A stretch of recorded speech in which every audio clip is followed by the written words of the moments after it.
sebagai seorang nabi, jikalau berdoa dan memohon di hadapan Eloi, itu ada harga yang harus dibayar. Apakah kuat mengemban seperti yang telah terjadi di dalam kisah perjanjian lama para nabi yang harus membayar harga hidupnya? Ketika terjadinya karunia nabi ini karena seseorang berada di dalam iman pada puncaknya, namun karunia ini masih terkurung di dalam tubuhnya yang fana itu. Ketika umat Kristus mengalami karunia para nabi ini, meskipun dirinya itu sudah ditebus dan dijamin oleh Kristus, kalau tidak diutusnya, janganlah meminta untuk berani menanggung beban bangsa, terlebih lagi beban dunia. Ada tuntutannya. Dan apakah citra hidup fana yang melekat di dalam tubuhnya itu kuat menanggung tuntutannya secara bobot bangsa ataupun dunia? Karena permintaannya muncullah kesombongan yang tidak disadarinya. Seperti yang pernah saya berikan kesaksian waktu Yesus khotbah dan saya menjadi kursi baginya. Hampir saja tidak kuat menopangnya saat itu. Yesus hanya berkhotbah untuk lingkungan sesama. Jangankan menopang beban bangsa maupun dunia, itu ada harga yang harus dibayar. Begitu pula para rasul, jikalau sedang memperhadapkan bangsanya kepada Eloi, ada garis yang harus dijaga dan dipatuhinya, harus taat. Jikalau memohon kemurahan bagi berbangsa atau bagi sesama, bahkan bagi dunia, maka harus diketahui oleh yang menganggap dirinya mempunyai karunia nabi atau bahkan karunia rasul. Bukan hanya mempertimbangkan secara pribadinya sendiri kuat atau tidaknya, sebab masih ada keluarganya, orang tuanya, anaknya, suaminya, istrinya, lingkungannya, jemaatnya. Mereka itu mempunyai perasaan dan mereka itu juga hidup di dalam tuntutan. Kecuali kalau tidak berumah tangga, tidak kawin seperti Rasul Paulus. Justru mereka bisa mempunyai efek yang paling besar dan dampaknya juga mereka yang bisa kepahitan karena berbuat baik untuk menolong sesama manusia yang tidak di dalam timingnya untuk suatu bangsa dan negara terkena efeknya sehingga harus memikul dampak dan beban sampai hari ini. Karena umatnya yang kurang paham sehingga mendahului kehendak dan rencana Tuhan. Apa yang sedang terjadi kepada umat manusia di dunia ini, bahkan tentang nasib bangsa Israel, dan juga apa yang terjadi bagi mereka yang telah menolong bangsa Israel yang jasmani, yaitu umat yang sedang menolak Tuhan dan yang kehilangan perjanjian sehingga diberikan kepada bangsa lain. Ketika umat pilihan memberontak kepada Elohim dan timing bagi Israel yang jasmani sudah selesai, pintu perjanjian sudah tertutup di hadapan spirit Elo dan di hadapan spirit iblis. Bagaimana terjadinya? Saya bagikan pengalaman bagaimana Elohim Yahweh curhat dan berfirman kepada suami saya. Suatu hari Desember tanggal 30 di tahun 2013, suami saya kalau mimpi bangun langsung lupa. Jadi saya biarkan sampai kira-kira dia selesai mimpinya, kemudian saya bangunkan.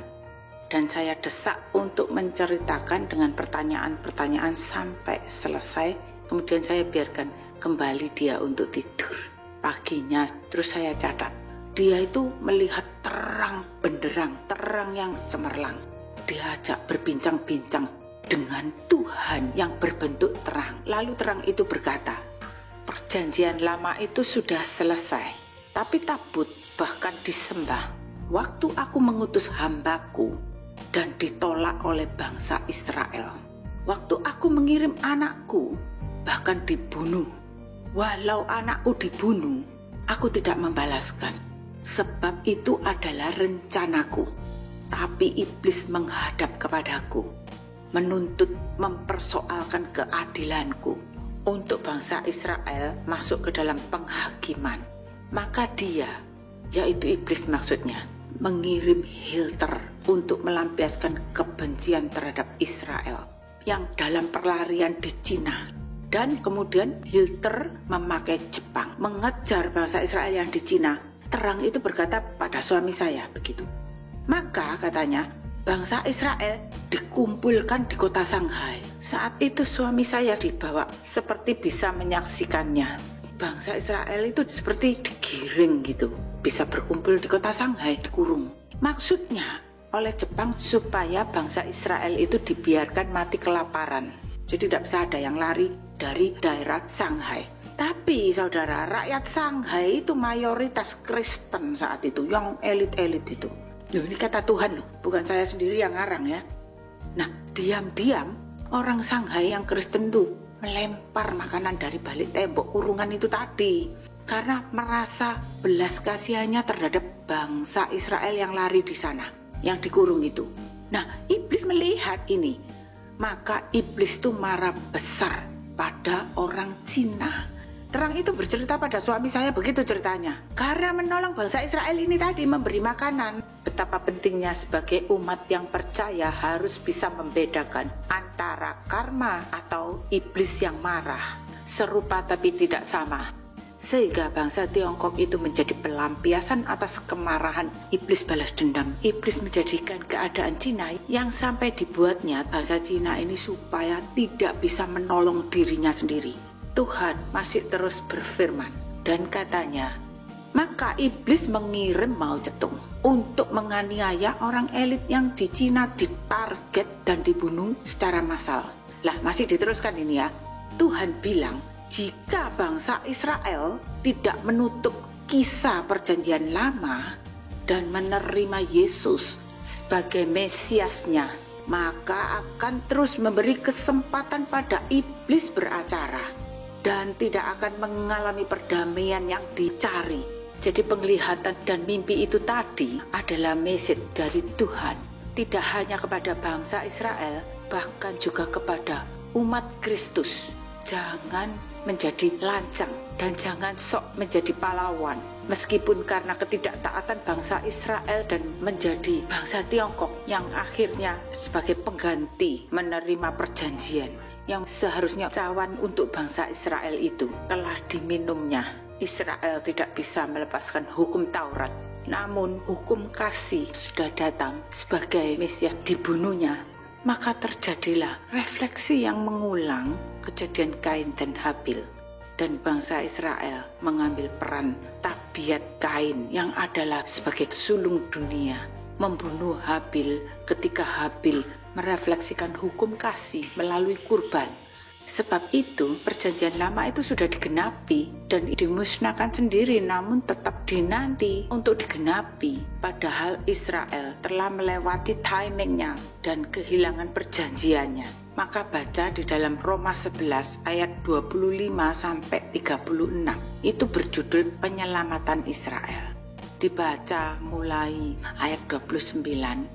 Allah itu tidak menyesal kasih karunia dan panggilannya. Sebab sama seperti kamu dahulu tidak taat kepada Allah, tetapi sekarang beroleh kemurahan oleh ketidaktaatan mereka. Jadi bangsa Israel itu adalah Allah mengasihi mereka bukan karena bangsa Israel itu patut dikasihi, tapi karena perjanjian kepada nenek moyangnya. Namun kepada kita ini karena Dia berkarunia pada waktu bangsa itu tidak taat. Sebab itu telah terjadi kasih dan karunia kepada dunia. Timing kasih bagi bangsa Israel sudah berlalu disia-siakan oleh ketidaktaatan seperti yang di dalam penglihatan. Nah, pada waktu itu yang mengekspresikan menjadi tergenapinya kasih karunia Allah adalah bangsa Tiongkok. Shanghai mayoritas umat Kristus yang sungguh-sungguh sebagai pelaku di dalam kitab perjanjian baru. Pada saat aku lapar, engkau memberi aku makan. Pada saat aku telanjang, engkau memberi aku pakaian. Jadi bukan kebaikan ini, namun ini adalah kasih kepada sesama. Sebab teladan Kristus yang dijadikan perbuatan itu bukan dari kebaikan, namun dari teladan kasih kepada sesama. Dan kemudian kasih dengan segenap kepada Eloi Bapa. Seperti yang ada di dalam hukum kasih sesama dan kasih kepada Allah, sifat Kristus. Sebab Yesus adalah perkataan yang keluar dari dalam hati dan batin Allah yang hidup disertai nafas Roh Kudus pula. Tetapi manusia itu kan belum bisa menembus makna kasih yang ada di dalam batin dan hati Eloi. Sehingga yang ditangkap itu hanya dari perbuatan yang dipandang baik saja.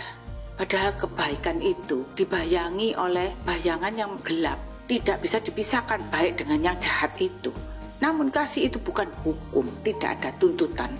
Hanyalah dinilai ada kasih sesama dan kasih kepada Eloinya.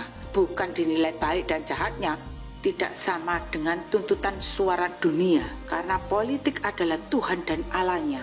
Memandang karena partainya, agamanya, adat budaya bangsanya. Namun Tiongkok ini, dia yang telah rela meminum cawan dan memikul kutuk dan tuntutan mengekspresikan kasih Tuhan kepada bangsa Israel yang waktu itu ditolongnya. Sehingga pada saat ini cawan itu pun masih belum berlalu.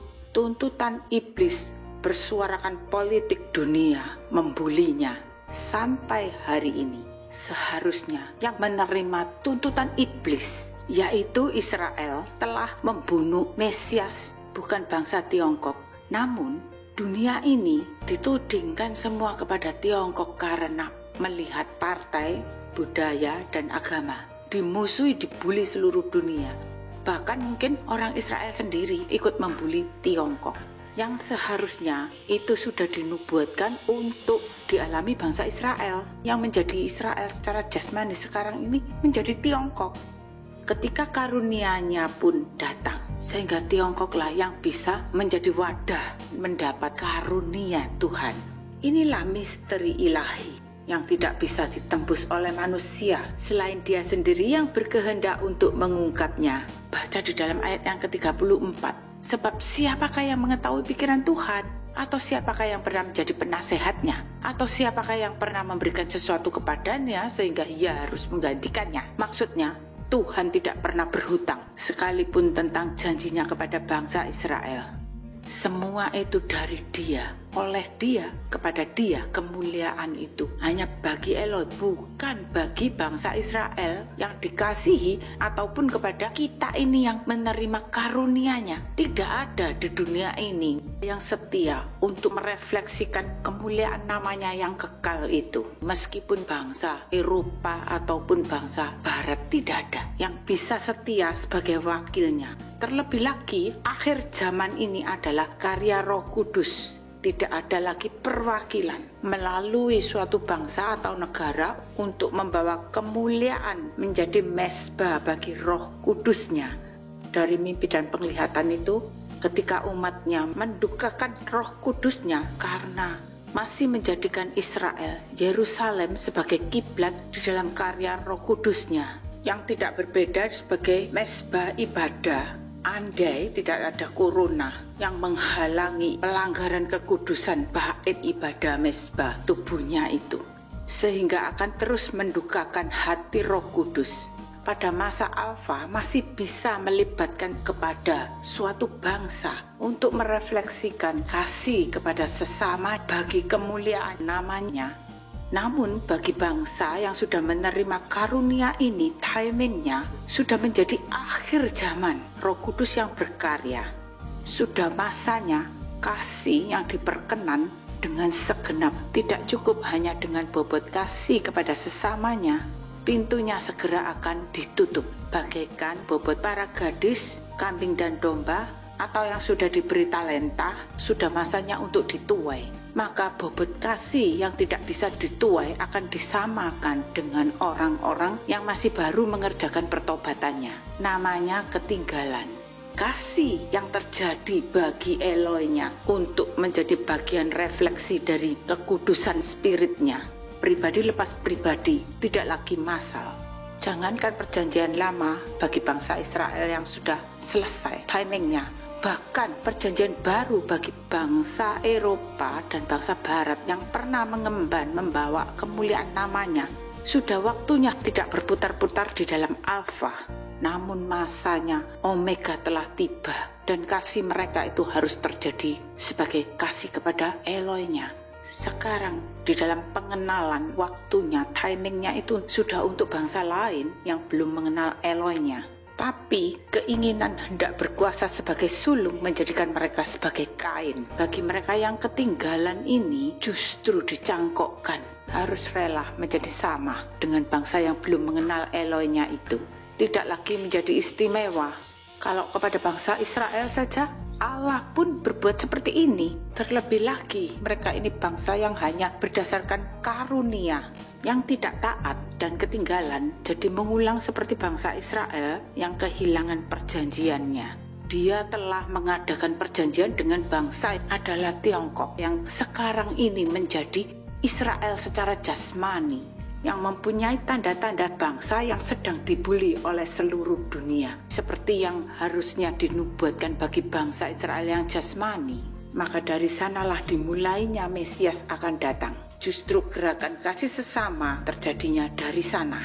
Ini bukan karangan dan bukan pula ramalan melalui penglihatan dan mimpi. Dan faktanya sudah terjadi. Seluruh dunia memusuhi, membuli. Terserah Tuhan mau berkasih karunia kepada siapa. Itu haknya Tuhan. Tidak ada yang bisa mencegah. Yang perlu saya tekankan, bagi mereka yang mulanya merasa lebih layak menjadi sulung sebagai umatnya, dan karena merasa iri maka menjadi jahat, itu Kain stempel sebagai umat beragama yang taat beribadah namun tidak diproses di dalam tabiatnya, sehingga sesuai dengan sulung dan dunia mendukungnya. Namun Elohim Yahweh mendengarkan suara jeritan dari tanah perjanjian darah Habil yang dikorbankan dengan tidak bersalah. Nah, kalau seperti ini diseringkan hanya secara alkitabiah, sampai saat ini pewahyuan semuanya itu hanya menjadi ramalan yang dinubuatkan. Mesias belum terjadi, belum digenapi, padahal secara kuasa mujizat nyata melalui Tauratnya, Mesias itu sudah datang secara firman hidup melalui kasih dan kuasa jalan salibnya menembus ke surga dan kerajaannya. Bahkan Mesias sebagai Omega, dia datang melalui kuasa roh dan kebenarannya menjadi terang benderang seperti yang menemui suami saya itu, yang jahat disingkapkan oleh kebenaran. Nah, kalau ini meleset dari timing Tuhan, secara alkitabiah tidak memahami gerakan rohnya, justru jadi menyesatkan. Di dalam hal roh yang tidak kelihatan itu, ada timingnya yang tidak sama pada waktu seperti meteor. Dia sudah jatuh, tapi jatuhnya baru sampai di bumi itu bisa berselang puluhan tahun, bahkan ratusan tahun. Maka untuk membedah pemahaman rohnya, hikmat dunia itu tidak pernah tepat, tidak sesuai dengan timingnya. Amin.